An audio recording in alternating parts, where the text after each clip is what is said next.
नमस्कार।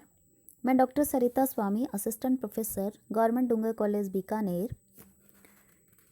वर्ण व्यवस्था के बारे में हम चर्चा कर रहे हैं। पूर्व में हमने देखा कि वर्ण व्यवस्था प्राचीन काल में कर्म पे आधारित थी। गुण और कर्मों के अनुसार ही व्यक्ति चाहे किसी भी वंश में उत्पन्न हुआ हो, वह ब्राह्मण, क्षत्रिय, वैश्य अथवा शूद्र कुछ भी व्यवसाय को धारण कर सकता था, क्योंकि वर्ण शब्द है वह व्रीय या वरी धातु से बना है, जो कि चयन करने के अर्थ में होता है। चयन किसका? अपने व्यवसाय का, अपने कार्य का, अपने कर्म का चयन करना। अब वर्ण व्यवस्था जो स्थापित हो गई, पूर्व में कर्म के आधार पर थी, धीरे धीरे कालांतर में जन्म के आधार पर होने लग गई।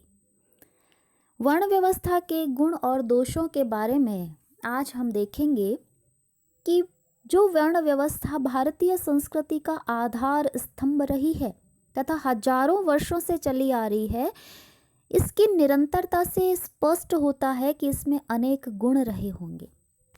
यह व्यवस्था आर्यों द्वारा प्रतिपादित एक मौलिक कृति है, जिसके गुणों की ओर यदि हम देखें तो संस्कृति, समाज और धर्म की रक्षा, भारत की ये जो 3 वस्तुएं हैं, इन तीनों की रक्षा का श्रेय वर्ण व्यवस्था को ही है।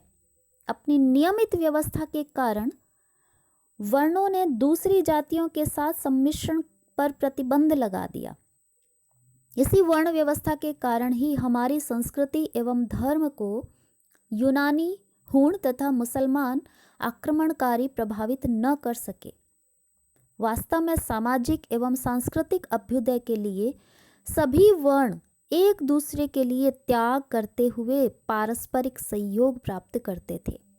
समय ने और उसके अनेक थपेड़ों ने सहन किया इस व्यवस्था को, और यह व्यवस्था आज भी, चाहे इसका रूप परिवर्तित हो गया हो, किंतु वर्तमान है।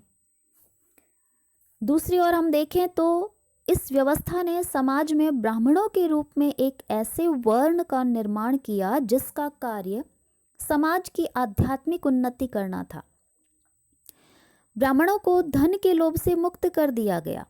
उन्हें धनोपार्जन तथा सुरक्षा की चिंता नहीं थी, क्योंकि ये सारा कार्य उनके दैनिक जीवन क्रियाकलाप इत्यादि की चिंता तो राजा करते थे। राजा उनके पूरी तरह से सुरक्षा का उपाय करते थे और उन्हें धनोपार्जन भी करवाते थे। अतः वह सारी शक्ति, जो ब्राह्मण वर्ण है, वो अपनी सारी शक्ति आध्यात्मिक उन्नति में लगा देते थे। इस कारण आध्यात्मिक जगत में विशेष उन्नति हुई। ब्राह्मण मोक्ष पाने का साधन बताते थे और उसकी प्राप्ति सभी के लिए उपलब्ध थी। सभी जो वर्ण हैं वो अपने अपने कर्म क्षेत्र में पूर्ण स्वाधीन थे, अतः उन्हें विकास करने का समान अवसर मिला। ब्राह्मणों के कार्य क्षेत्र में क्षत्रिय बाधक नहीं थे और क्षत्रिय वैश्य के कार्य में हस्तक्षेप नहीं करते थे। इस प्रकार प्रत्येक वर्ण के व्यक्ति को व्यक्तिगत स्वतंत्रता प्राप्त थी और व्यक्तिगत स्वतंत्रता के मूल सिद्धांतों की उस समय रक्षा होती थी। एकता की भावना भी वर्ण व्यवस्था से स्थापना हुई है। एक ही कर्म करने वाले अपने हितों की रक्षा के लिए एक संघ बना लेते थे और उनमें परस्पर प्रेम व सहयोग की भावना रहती थी। शनै शनै इस भावना का प्रसार सारे समाज में हो गया। विदेशों जो आक्रमणकारी है, उस समय केवल क्षत्रिय ही नहीं वरन सारा समाज अस्त्र शस्त्र धारण कर लेता था और पूर्ण सहयोग प्रदान करता था। धीरे धीरे जो है वर्ण व्यवस्था पैतृक होती गई, तो स्वाभाविक रूप से उस कर्म में व्यक्ति की अधिक कुशलता उपलब्ध हो गई। कार्यगत कुशलता प्राप्त हुई उससे, क्योंकि पिता का अनुभव पुत्र को प्राप्त होता था और वह अपने कार्य में और अधिक धीरे धीरे निपुण होता चला गया। तो प्रत्येक व्यक्ति का जो कर्म क्षेत्र है वह भिन्न था और सभी कर्म आवश्यक व एक दूसरे से संबंधित भी थे। अतः सभी वर्ण पूर्ण कुशलता प्राप्त करने में लगे रहते थे। अब यदि इसके दोषों की ओर हम देखें तो वर्ण व्यवस्था में दोष प्रारंभ में नहीं थे। धीरे धीरे जब जन्म के आधार पर वह होती गई तब कुछ दोष स्वाभाविक रूप से आते गए कि वर्ण व्यवस्था में जो पारस्परिक भेद का आधार गुण और कर्म होना चाहिए था, परंतु जन्म से शूद्र होने के कारण समाज का बहुसंख्यक शूद्र वर्ण जो है वो सदैव के लिए हीन और पद दलित बनता गया। क्योंकि प्राचीन काल में व्यक्ति के भीतर जिस प्रकार का गुण होता था अथवा वह जो कर्म करना चाहता था, चाहे वह व्यापार करना चाहे तो वह वैश्य कहलाता था, वह यदि किसी भी प्रकार का कार्य करना चाहता है, अध्ययन अध्यापन का, तो ब्राह्मण कहलाता था। परंतु जब वर्ण व्यवस्था जन्म के आधार पर हो गई तब जो शूद्र वर्ण है उसको हीन माना गया। जबकि प्राचीन काल में एक छोटे से छोटा कार्य भी समाज के सुचारू रूप से चलाने के लिए अत्यावश्यक था और उसे हीन दृष्टि से नहीं देखा जाता था, और आज भी आवश्यक है, किंतु ये हमारी संकुचित दृष्टिकोण हो गई है, हमारी ये भावना है वो संकीर्ण हो गई है। तो ये हमारे जो चारों वर्णों के मध्य जो संकीर्णता आई है, संकुचित भावनाएं जो आ गई है, उसके कारण अनेकता भी उत्पन्न हो गई।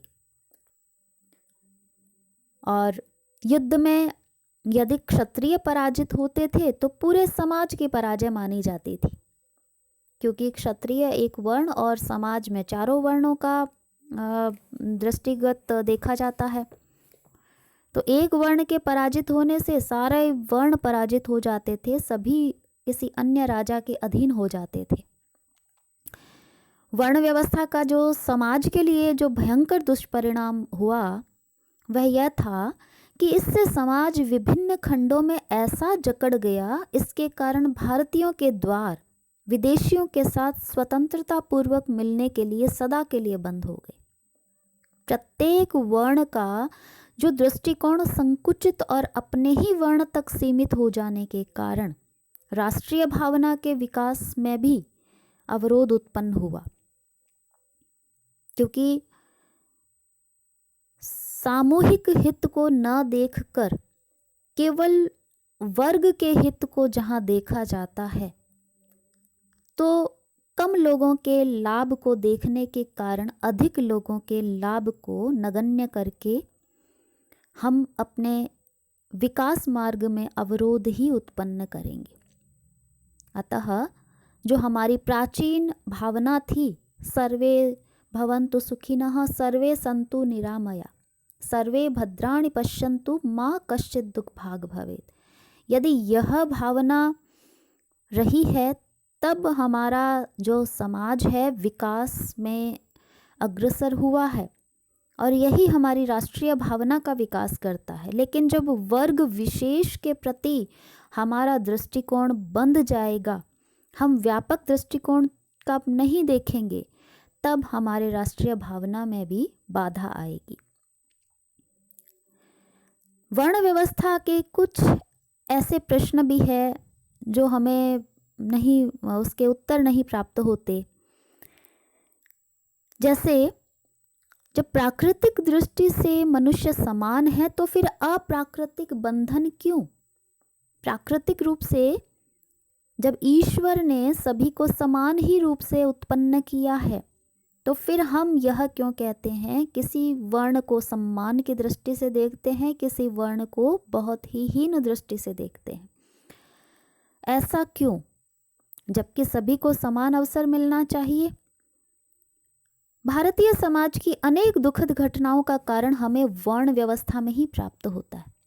प्राचीन काल में भी और वर्तमान में भी इसके दुख एवं कष्ट असीमित है। इसमें हम यदि इससे संबंधित महाभारत के 2 प्रसंग हम देखते हैं। पहला तो यह है कि गुरु द्रोणाचार्य ने एक क्षुद्र भील बालक एकलव्य का अंगूठा दक्षिणा में ग्रहण करके उसे सदा सदा के लिए पंगु बना दिया। यद्यपि वह धनुर्विद्या में इतना अधिक पारंगत था कि उसके सामने अर्जुन कुछ भी नहीं था। तो यहाँ पर भी महाभारत काल में आते आते जन्म के आधार पर यह व्यवस्था हो गई, यह हमें दिख रहा है। तभी एक शूद्र को, जो एक धनुर्विद्या सीखने का एक उसके भीतर गुण है, उस गुण को दबा दिया गया, दमन कर दिया गया। दूसरा हम उदाहरण देखते हैं कर्ण का।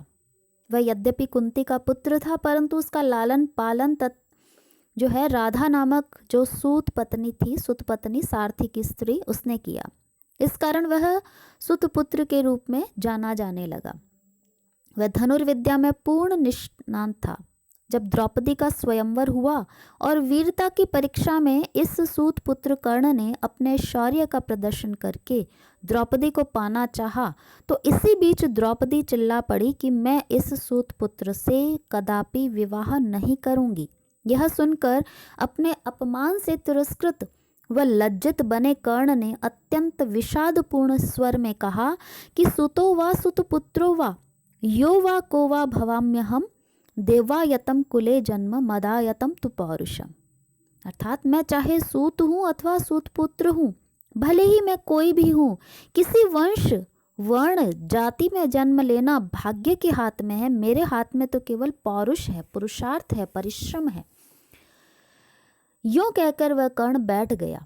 यही दुर्दशा अभागे शूद्रों की रही है। ये वेदनापूर्ण स्वर अकेले कर्ण के नहीं, अपितु समूचे शूद्र वर्ण के हैं। तो इस तरह से हम देखते हैं कि वर्ण व्यवस्था के जिन गुणों को देख कर के वर्ण व्यवस्था स्थापित की गई, उसका वह गुण धीरे धीरे दोषों में परिवर्तित हो गया।